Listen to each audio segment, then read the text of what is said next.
Good evening, everybody, and welcome to this evening's virtual open event on the HNC Distance Learning, Environmental Management and Wildlife and Conservation Management courses.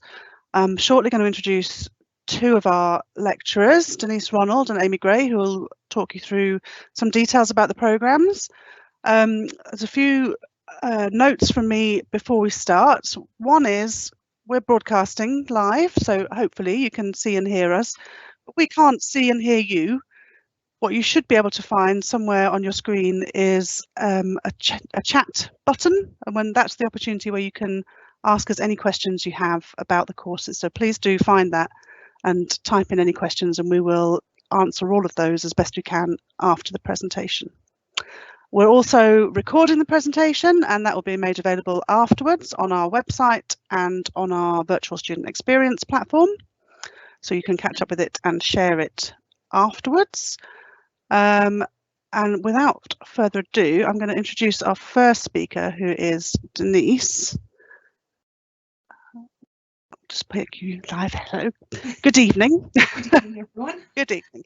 I'll hand over and you can start the presentation, Denise.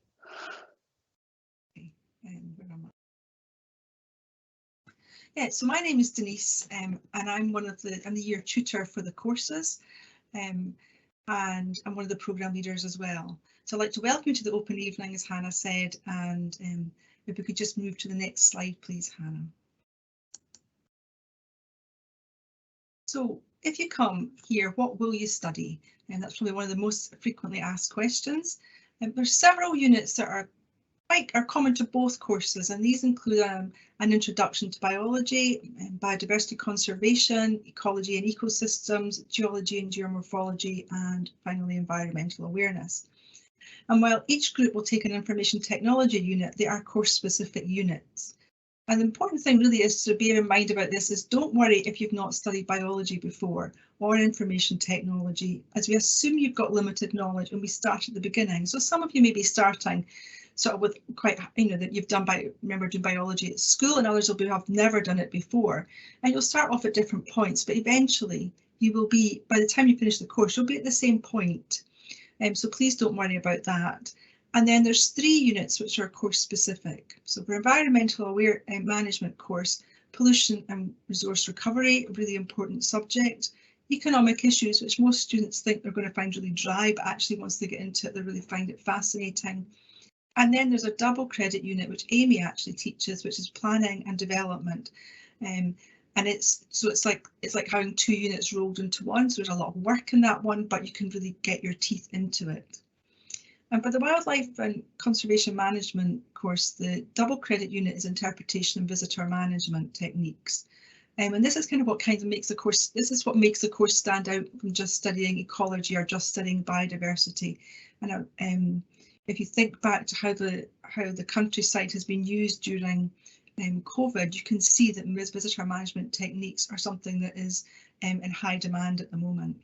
And then we'll teach you how to identify organisms. It's up to you to go and find out about them, but we'll teach you how to do it. And then leadership of countryside activities is a very practical course. We teach you how to actually lead an activity if you were a ranger type of thing, or there's lots of other jobs that would involve that. I'm just going to pass over to Amy now, and she can tell you what to expect from the course. Next slide, please, Hannah. Hi folks, my name's Amy Gray. I'm a lecturer on the distance learning programme, and I'm going to talk to you about what you can expect from the course. So we offer an absolutely brilliant virtual learning environment called Moodle, and this is it accommodates all the information to do with your course. It's where you'll find out about your assessments, where you'll find out about any information you need in relation to student support, finances, everything at all. The virtual learning environment is brilliant.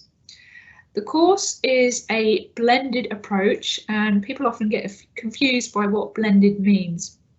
And it really is a simple approach in terms of education is given in via electronic means, so online, but we also offer sessions that are live where you've got the opportunity to liaise directly with your peers and also the tutors. These sessions are recorded as well for those people who can't attend sessions for whatever reason, and they're placed upon the virtual learning environment post the event.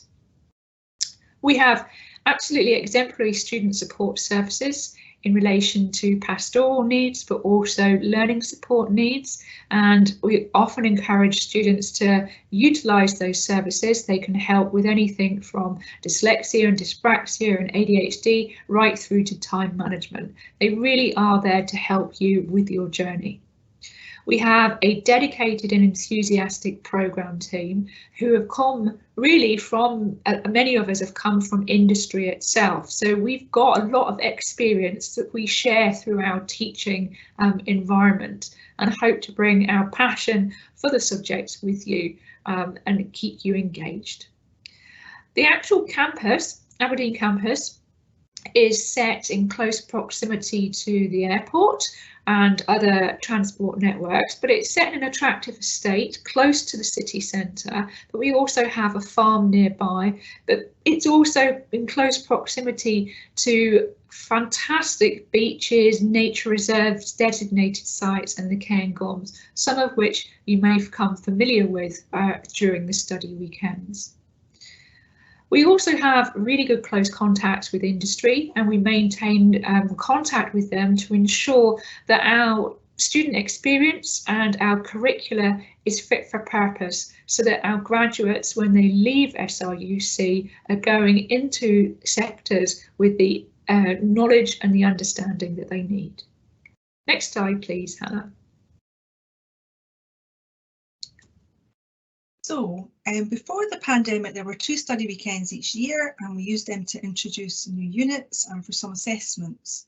And we had a bit of a fast turnaround to change everything, and we've not done any study weekends since September 2019, but we plan to resume them for the next academic year, as we really feel they enhance student learning. And actually, students who attended the study weekends tended to be more likely to complete the course without having to defer or take longer to do it. So people did really value them, and we do feel they were kind of our unique selling point, I suppose. The induction weekend for this academic year will be the 3rd and 4th of September. And why do we have the study weekends? What do we think the value is they give you? Well, the study weekends give you the chance for us to get to know you and you to get to know us. So it's easier if you've hit a problem, to actually contact someone you've spoken to personally before, you've got an idea of who they are. And we tried to do this with our virtual study weekends and virtual inductions, but it hasn't been quite the same. And distance learning is brilliant at allowing you to study when it's not possible to attend campus full time. However, it can be quite lonely sometimes working away on your own. So it's important to build up relationships with each other as well as us, so sort of develop your learning community. And the study weekends help to fast track this process because you meet each other in the face. And I'm sure you've all found during COVID that actually that's the thing we've missed. It's actually not the same being online all the time. So we'd really encourage you to come to those when you can. Most classes form a WhatsApp group during the first weekend. And even if you don't manage to attend the face-to-face weekend, then we'll still make sure you get onto the WhatsApp group. And that means you can discuss learning material and assessments with each other without your tutor necessarily seeing. And if you find that everybody's struggling with an assessment, then it's maybe not you, and to get in touch with the student, with your tutor, or it may be just something that someone says, oh yeah, I asked that and this is what they said. And it's also really comforting to know you're not the only person working late on a Sunday evening. We're hoping to have some social events. We'll make sure we have those when we have the first weekend back again. And we also arrange site visits during the weekend round about Aberdeenshire. So as Amy said already, we've got several natural nature reserves close by, so Forvey, Glen Tanner, St Cyrus, and we're close to the Cairngorm National Park. So I'll just hand you over to Amy for a little bit about the course format. If Hannah could change the slide, please. Thanks, Denise. Yeah, so I'm going to go through the course format. So each unit that Denise discussed right at the start will vary, and the course format is designed by the tutor of that unit, and it will reflect their teaching style as well. But there are some fundamental things that are the same throughout. So it will be a requirement for you to do self-guided study, and all of that material will be available on the Moodle page, which I'm going to show you shortly so you can see what it looks like. All the information will be there, but you'll be supported by your tutor, your unit tutor, through live recorded sessions via a piece of software called Kaltura, and this is our virtual classroom. And your tutor will schedule appointments on an evening at a suitable time for you to be able to attend and be able to participate live in a classroom environment. And as I said before, these sessions are recorded live and they're available afterwards for you to catch up on if you can't attend a session, or you miss a session, or you want to recap for whatever reason. On some of the courses, we have discussion forums where you can liaise with your peers and share your worldly wisdoms, and we also monitor those as well and contribute to them. We do provide core content on Moodle, but we also provide additional reading, and that's encouraged to try and get the best learning experience for you. Is about reading around these subjects, reading beyond the core content so that you get a greater understanding. Quite often at these events we get asked about assessment, like what's it going to be like, how long is it going to take? And I always say, well, how long's a piece of string, you know, because all of the assessment's different. So for one unit you may get an online test, which is a combination of say 10 questions in all different formats, and then the next assessment could be a poster or producing a Padlet, or the next assessment could be a portfolio document. Anything goes in the assessments, but what I want to reassure you is that your tutors will go through your assessments in detail. They'll provide you with instructions, they'll provide you with guidance on how to complete them, and that's normally done right at the beginning of the units, or as and when you're progressing through the assessments if it's sequential. You will always receive feedback on your assessments as to how you've performed, so that you can continually improve, okay, so that you're on that journey of self-improvement, and so that each time it should become easier as you're progressing through the units. But we're also wanting to receive feedback too. We want to know what works, what doesn't work, so that we can improve the learning experience for yourself. Also, we're here to provide supervision and tutoring. Denise is the year tutor for this programme, but each unit has a dedicated tutor as well, and meetings can be arranged one-to-one through Microsoft Teams or over the phone. If you need to have a chat, just drop us an email and that can be arranged. Before I move on, I'm going to show you now the virtual learning environment for real. So I'm just going to share my screen. Hannah, can you confirm that you can see my screen? I can't confirm that I can see your screen, I'm afraid. Okay, let me try again. Just bear with us. We're going to get there. Technology. There we go. There it is. Brilliant. Yep. Okay, folks, so this is an example of the virtual learning environment that I was talking about. So this is the unit environmental awareness, and this is what you'll have access to. And you can see that the page is split up via a number of tiles or squares, whatever you want to call them. At the top of the page, the first lot of, I would say, 9 tiles are the administrative tiles to the unit. They will tell you about how you can get in contact with your tutor. They'll introduce you to the unit descriptor.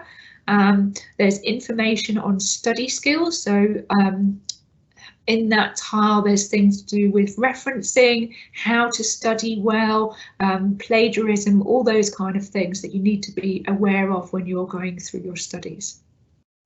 There's the all-important assessment tile. That'll have all the information in it in relation to any deadlines that you might have and how to submit your assessments and instructions. And as I said, sessions are recorded through the Kaltura classroom and they'll be available online to you as well. But what I'm wanting to show you is an example of what you might experience on the Moodle page. So I'm going to click into the agricultural farming futures tile and I'll show you what that looks like.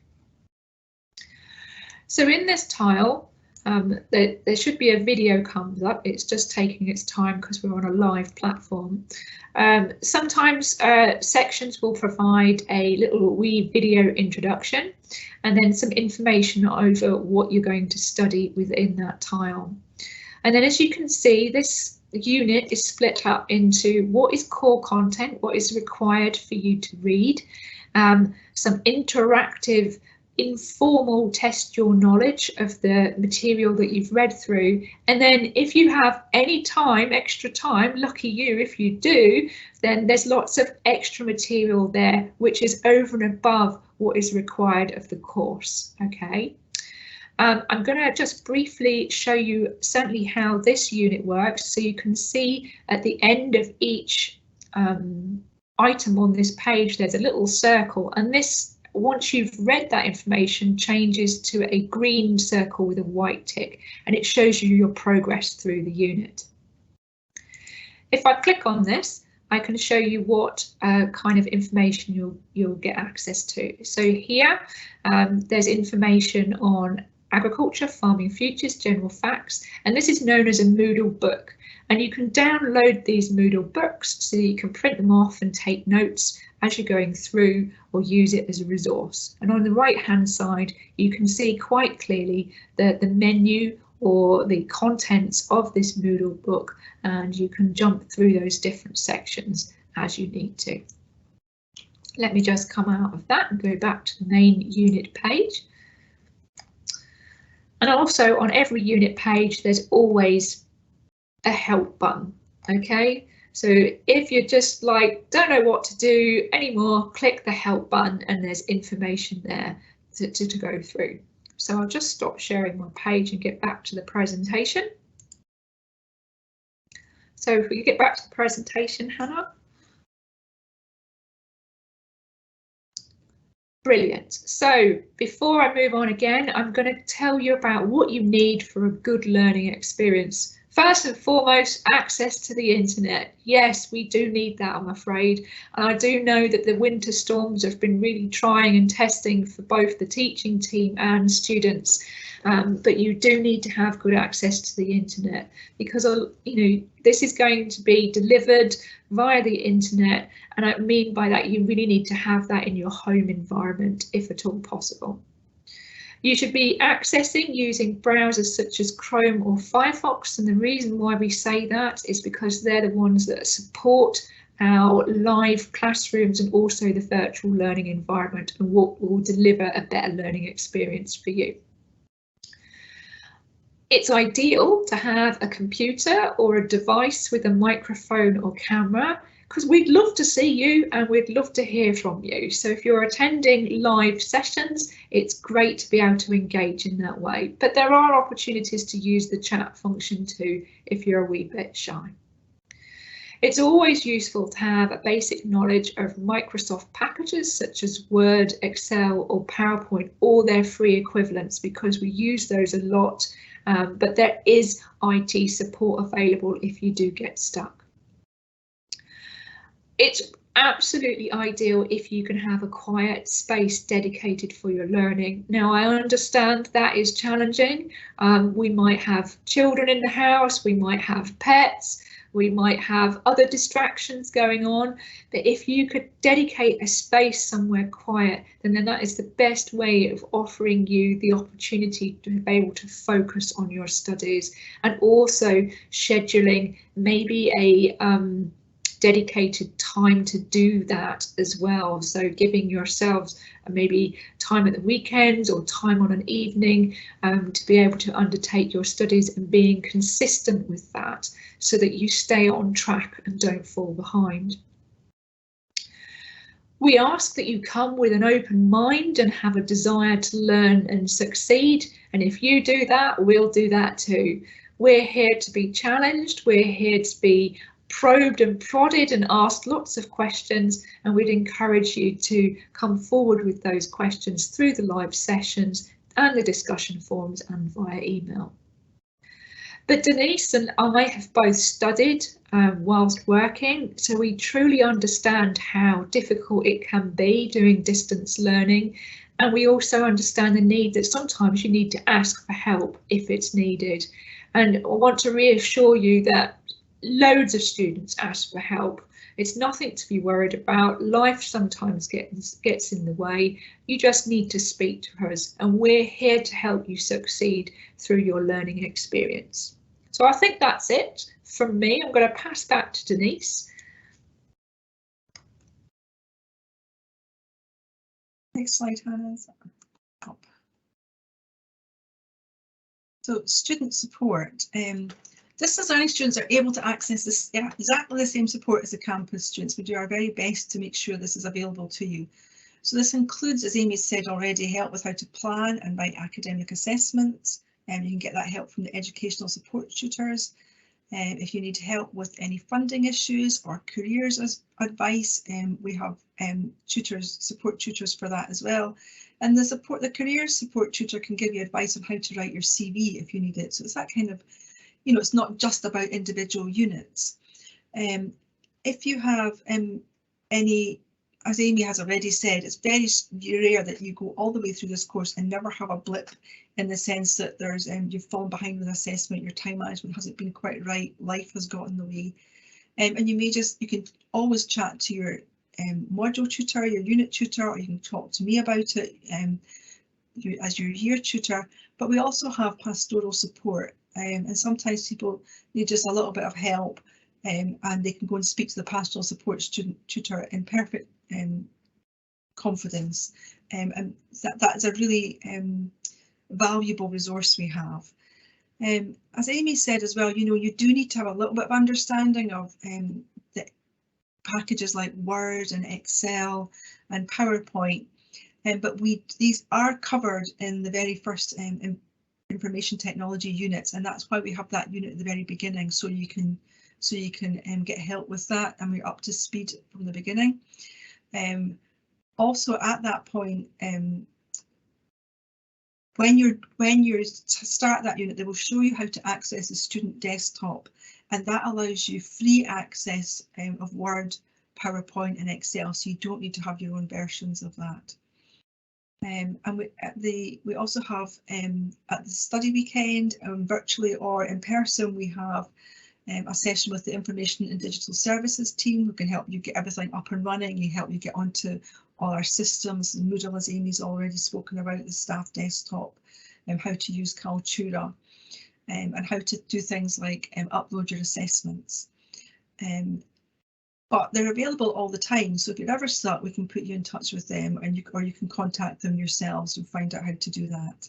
And there's drop-in sessions all through the year if you need them. The library has a vast range of electronic resources, so including books, journals, databases, but you can also arrange just to go to any of the libraries at our 5 campuses. You can use them, so that's Edinburgh, Oakridge and West Lothian, Aberdeen, Elmwood and Fife, and Barony and Dumfries, and you've got access to those libraries. Or we can just get books sent out to you. If there's actually a book you want, we can get them sent out to you, and then I think you have to pay for the return, but we'll send them out. But you can also go and speak to the librarian at any time, and they'll help you how to reference your sources. If you want to just check how you avoid plagiarism, they're there and really willing to help. A really encouraging and supporting team. We can have next slide, please, Hannah. So what do you need to do next? Well, is your brain ready for its next exciting journey? If so, here's what you have to do. you complete the paperwork. So if you think either of these courses is right for you, then you should apply as soon as possible. You can apply directly to SRUC using the link on the website. There's some funding available, so if you earn less than £25,000, that's individually, you will probably be entitled to the part-time fee grant, which will pay a large proportion of your fees. Some local authorities also have funding, so we've had a few students have come through with funding from the local authorities. That was particularly in England, so check those out. But if you are interested in that, like I can ask the funding tutor to speak to you about those as well. Fees are £1,285 for the whole course, and that's £624.50 each year, and you can arrange to pay that over 6 months. So we are trying to be quite flexible with that. And then get yourself prepared for a good learning experience. As Amy said, make sure you've got someplace where you can study. Make sure you've got a laptop that works, or if that's what you're using, or a PC that works, but make sure you have those available. It's really handy to have a camera, and but you definitely need a microphone to take part in all the live events. So you can start looking at those over the summer if you're interested. If you're still not sure about the courses and you've got more questions that you don't want to ask here, or you think about them later, then please don't hesitate to get in touch with me at the address shown below. And then can move on to any questions. Next slide, please, Hannah. We're there. Thank you very much. We have got a few questions, and if I could just encourage anyone who is watching to get their questions in the next 5 to 10 minutes, that would be really helpful. The first one is about time commitment, sort of week in, week out. What's the sort of time commitment that you really need to have available to undertake the course? If you look at the course specification and the Scottish Qualifications Authority's recommendations, each unit should be about 10 hours a week. No, it would be about 10 hours a week overall. So if you're doing 2 units we split the course into 3 sections, 3 blocks that follow generally the terms that are held on campus. You'd study 2 units from September to December, 2 units from January to March, and then 2 units from March to June. So that would be about 10 hours a week. Now, there's some weeks you will do less than 10 hours, and there's sometimes you will do a lot more, depending on how much you did the week before. So if you take a couple of weeks off, you're going to have to catch up somewhere. Distance learning, mature students tend to put in more work than that, I would have to say. Overall, they tend to get really involved in it. They're really invested in their learning. And although they have probably more ties on their time, they tend not to be going out partying the same way as younger students. So you may find that you do more than that, but that is, like Amy has said, it's probably because you're wanting to get a lot out of the unit and you're doing extra reading, but it's really up to you. So that's right, 10 hours a week you should be thinking of. Okay. When do the courses close for applications? If you are going to apply, I would suggest that you get your application in before the 31st of August. That's probably the latest we can get everything up and running by. I mean, we have taken people a little bit later, but the course is gaining in popularity, and there may be times last year we did have to close it. So I would get your application. The sooner the better, yeah. Yes. Here's another one. What happens if I miss one of the study weekends? I'm happy to answer that as well. Is that okay, Amy? If you miss a study weekend, there's possibly going to be a few changes to the study weekend. We may start to do an online induction for everybody, and then a few weeks later have a proper study weekend. And we don't have to have so many assessments on campus anymore because we changed them all during COVID. So we'll be looking at study weekends to introduce it and to add a lot of value into extra trips and things is what we would do. But if you do miss it, all the material will be recorded. All the material we possibly can be will be recorded, and we'll make sure that you've got a chance to catch up. Great. There's a couple of options about what you might do once you've finished. So one question is, what are the options once you finish the HNC in terms of course progression, if you wanted to carry on studying? And another question is, what jobs might you go into afterwards? Are you okay to answer those, Amy? I can talk about the jobs that you could go into afterwards, and then Denise can talk about the progressions, academic progression. So, blimey, you know, the world's your oyster is what I would say. This HNC really provides a kind of a grounding in so many topics. So, for example, wildlife and conservation management, you could be anything from a ranger to an ecological consultant to an environmental planner, to being in a bat conservationist, you name it, anything goes. Environmental management, I think, is probably slightly different, and that you would probably end up going into industry, and you might be looking at things like pollution control, environmental management systems, auditing, corporate social responsibility, quality, health and safety on top of the environment as well. So they kind of diverge. However, students from either course can go into either of those realms. So it can be very broad, and we are here as a programme team to talk about our own experiences with industry, of which everybody's had very different journeys within the programme team, from people who have stayed in research to people who have been rangers to people who have been sustainability officers, all different kind of jobs. And we're here to help you achieve your goals into whatever career that you want to actually have, and we can actually help hone in on that and work with you to say, well, let's look at what your strengths and weaknesses are, let's look at what your aspirations are, and then tie the two together. So I'd like to say, no, you're just going to go straight in and that's this job and that's all you're going to have, but it's not as simple as that. There's so many different options. Denise, I'm going to hand over to you with what they can do after they've finished successfully achieving their HNC. Oh, well, thank you, Amy. It's a very broad range you've given. That's great. Once you've completed HNC, there's we don't run distance learning HNDs at the moment. I mean, it is our ambition to do it, and the Scottish Qualification Authority are changing how HNCs run.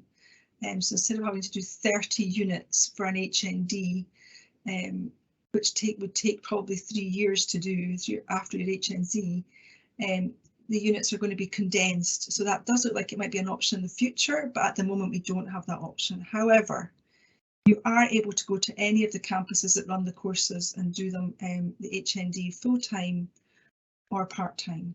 And part-time can be a few units a year, depending on where you are in the revalidation. So you need to speak to the programme manager of the team you are working on, or to clarify that. But the thing to remember is that distance learning students, as a mature student, you're probably coming here with work experience. If you have a degree already, you may want this as a base, and then move on to the MSc course, which does run by distance. But you will have lots of skills and lots of soft skills you haven't thought about. You've got a good work record. You've probably got turning up on time. If you do volunteering, that adds a huge amount to your saleability, I suppose, to how much people want your employability. So most students do some volunteering, and I just got some really good news today that one of the distance learning students has just got a job with Land and Forest Scotland as a ranger over the summer, so she's just delighted with it. But she did do a lot of volunteering, and she did just put herself out there. And I know that it's going to be difficult if you do this with distance learning while you're trying to study and look after families, hold down a job, and all the sort of normal life events. But the HNC both courses are really well thought of. So, and you can go to the campuses to do HNDs and degrees after that. And people have done. People have gone all the way through frequently, part-time and full-time. That's fantastic. Thank you very much. That's us out of questions. So it just falls to me again to thank you both very much for your time. If anyone has got further questions, obviously they can get in touch with us. And the recording of this will be made available shortly soon as well. So thank you again, Denise, and thank you, Amy. And I'm just going to put the slide up at the end just so that people have the contact Just details as well. put my email in at the end, Hannah. Just Yeah, if that's I will. so you didn't see it. Can I add any? Sure, how I add it. Ta-da! There we go. A whiz through. I can put it in the chat as well, but I don't know if they see the same chat as I do actually. No, I think that we'll leave it like that, and I'll send an email out to everybody afterwards anyway. Thank you so much. Thank you. Bye-bye. Thank you. Bye.